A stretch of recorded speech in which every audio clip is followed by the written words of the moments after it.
I have antivirus software installed on my computer. Do I have any need to be concerned? That's a great question. Everybody pretty much gets antivirus software pre-installed nowadays on their laptops, but do they keep it up to date? Are they looking at what happens when it's actually intercepting a virus? Personally, I think there are a lot more risks out there these days, not just from viruses that can hit your computers, but from malicious emails. We hear about ransomware, all those sorts of things. Alan, tell us some of the stuff that you're coming across that people need to be aware of. Yeah, thanks, Ian. The antivirus, the traditional antivirus that's out there is mostly definitions based, which means that there is a file that's created when a piece of malicious code is identified. There's a definition that's written for that. It's updated.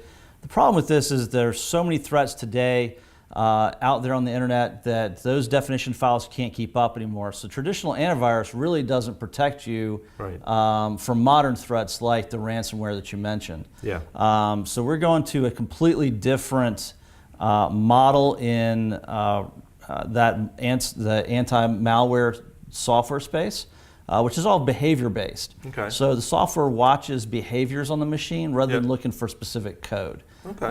So it's kind of a next generation of antivirus, and I recommend everybody take a look at that.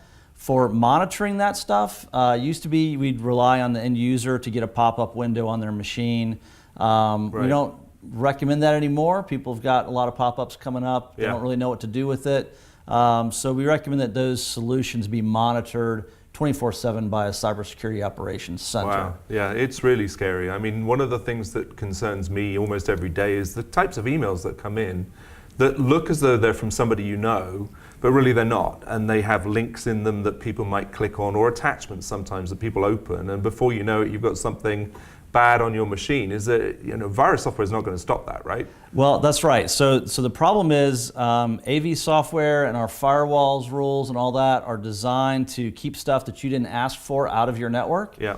If you go in and open those links and download those files through an email, you're actually asking permission. You're actually giving permission for that code to run on your network. Yeah. So at this point, 74% or so of ransomware attacks come in via email, and it's exactly what you mentioned: the embedded links that aren't correct and the files that are infected. Right. So I mean, it's more than antivirus software these days, guys. I mean, we have a number of security protocols here.